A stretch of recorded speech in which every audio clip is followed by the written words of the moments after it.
groups who would resist any deeper research on it because it's going to affect their bottom line. Meanwhile, you have children all over the country turning up with autism. Do you both solemnly swear or affirm that the testimony you are about to give will be the truth, the whole truth, and nothing but the truth? 2 decades ago, ASD was thought rare. Today, with CDC's latest prevalence estimates, it is a national health priority. We do not know the causes of ASD, but recent findings highlight the need to focus on both environment and genetics. While there's no simple explanation for the increase, we know that it is due, at least in part, to improved diagnosis and increased recognition. In other words, was there autism before there were vaccines? I would turn to my colleague, my physician colleague, but I would say definitely. I know that Dr. Connor's view, and I think others, is that this probably existed before, just no one had noticed the pattern. Is it fair to say that we can rule nothing out in absolute terms from being a contributor? There is certainly some evidence to suggest that paternal age particularly does have some correlation with the rate of autism. There seems to be a frustration. I see everybody's, I wish you could see them behind you. They're shaking their heads. There's frustration. I think the IACC has done a very good job in its relatively few years of existence, in fact, in coordinating both work among federal agencies, but also coordinating the federal agencies and the advocacy organizations, individuals, and others to really try to come up with really community viewpoints about what should the priorities be within research, what should the priorities be in terms of service delivery, invention, etc. Note that the mercury has caused disintegration of tubulin microtubule structure. Now, we've gone from 1 in 10,000 children known to be autistic to 1 in 88. It is worse than an epidemic. It is an absolute disaster. It mystifies me. How can anybody at the CDC and the FDA watch something like that and say that the mercury does not have an impact on neurological problems? Now, granted, it may be from other things besides vaccinations, but vaccinations that contain mercury should not, under any circumstances, be injected into any human being, especially children who have a very fragile immune system. And children get as many as 28 or 30 shots before they go to the first grade. My grandson got 9 shots in 1 day, and it turned him into a horrible situation that we found banging his head against the wall, couldn't go to the bathroom, all kinds of things. And these people will tell you all about that.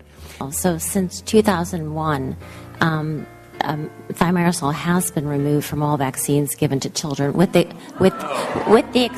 exception of the multiple. Please. I'm going to say with the exception of the multiviral flu vaccine. Find the best fit in society in terms of employment, etc. Thank you, Doctor. I have one more question, and my time is running out. In other words, there's nothing that we're doing to them. It looks like we don't have any mandated services for them. And that it falls back, the Affordable Health Care Act may help to provide some medical services, but this is tragic if we have not found, not a bridge, but a way to accommodate an adult who may still become a functioning member in some way in society. But this is parents identify children as early as possible. Those are free. They're on our website. And the most important thing that parents... They know it. The mother knows it. The father knows it. It's what is available. We have information about what to do with it, how to have a conversation with your physician, so really guiding parents with that. Thank you, Mr. Chairman. In other words, it's up to the family to try to figure it out. I thank the gentlelady, and thank God that there are families who care so much, and that is always a big part of it. One of the things I wanted to ask Dr. Boyle in your testimony is I didn't hear a prevalence about diet. Excuse me, I didn't hear a pertinent aspect of focusing on diet. Something wrong here. We should be focusing on the family. They're telling you what's going on, and they're frustrated is because the research is cylindrical. They're not sharing. They're not coordinating at all. and they're telling you what's going on and what's wrong. And we should be focusing on the family and utilizing that as a coordinator. And we need to have better coordination, much better than what I'm seeing here currently. So thank you. And I just want to say in conclusion that all these families who are here, you have members of Congress on both sides of the aisle who are dedicated to trying to find out what's going on here and to try to do it in the interest of your family and future generations as well. So thank you for your presence here. I can tell you that I don't know of another issue that has affected more of my constituents that have demonstrated a greater degree of frustration than this particular issue. Thinking about at the CDC, we deal with a broad variety of health crises at certain points in time. Has anything accelerated in your experience to this degree in a 6-year period? Well, again, relative to my area of expertise. How about in general? You are in the CDC. What do you know about in general? Right. Well, again, thinking specifically about what's going on with autism, we have been looking at trends over time, and as you point out, there has been an increase. We do know that some of that increase is due to how children are identified and diagnosed in the community. So there have been changes over time that contribute in part. Our system monitors the number of children. We don't have all the information about what's happening in the context that influences how children are identified. I guess what I'm saying is, and these are your words, not mine, as we've seen this remarkable acceleration just in the diagnoses, and in your words it was, this is a public health concern. Would you explain to me why this is not a public health crisis? Why this isn't an issue that is on the front burner of the CDC every day? This is a very important issue to the CDC, and we are using the strengths of CDC to approach this issue. What is being done to have a genuine, comprehensive plan in which we are looking for accountability year to year on the progress that's being made and in terms of what we're doing to better understand this issue?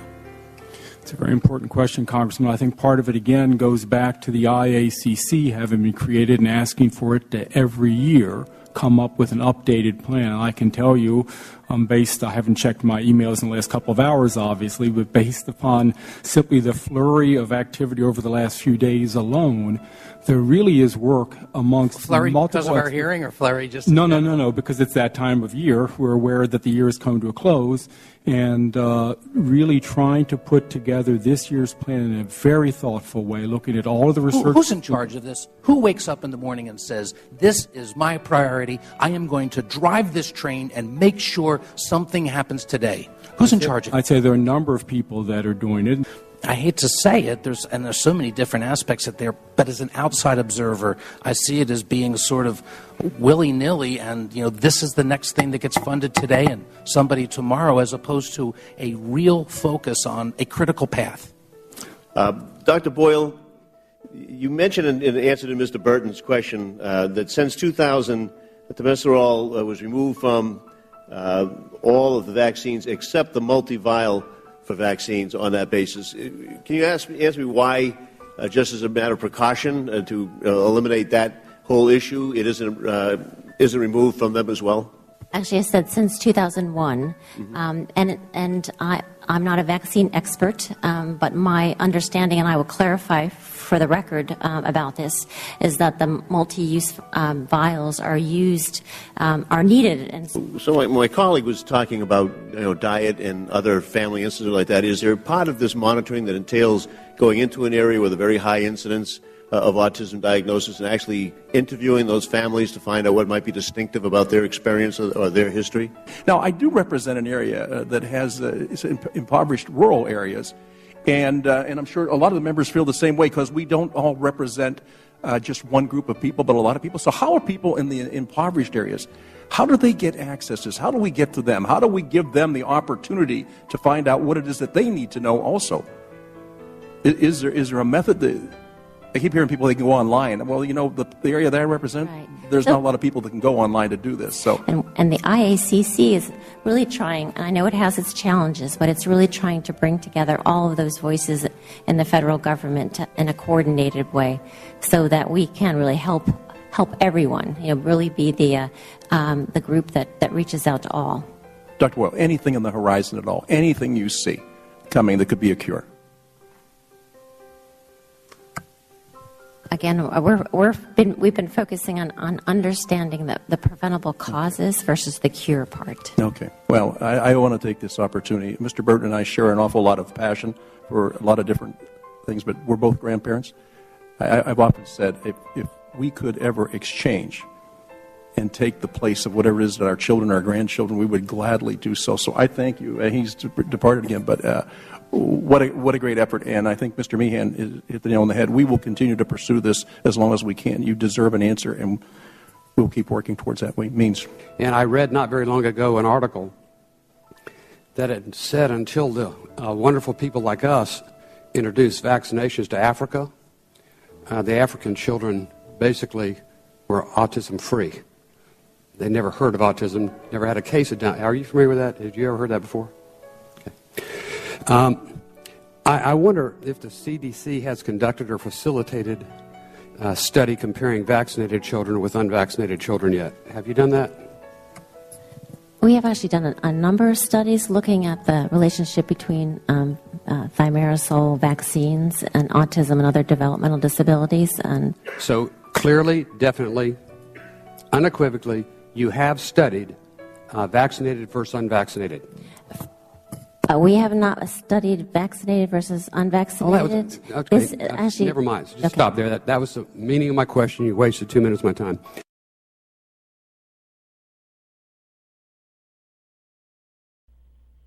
And we're still back in time. We're going to go to part 2 of what you're listening to, which is the Oversight Committee, their federal hearing on the federal government's reaction to the rise in autism. Please note that these hearings happened before the hashtag CDC whistleblower happened or Dr. William-Thompson came forward publicly stating that they covered up the information. So that was within the study. So let's listen to part 2. And keep tweeting, hashtag CDC whistleblower.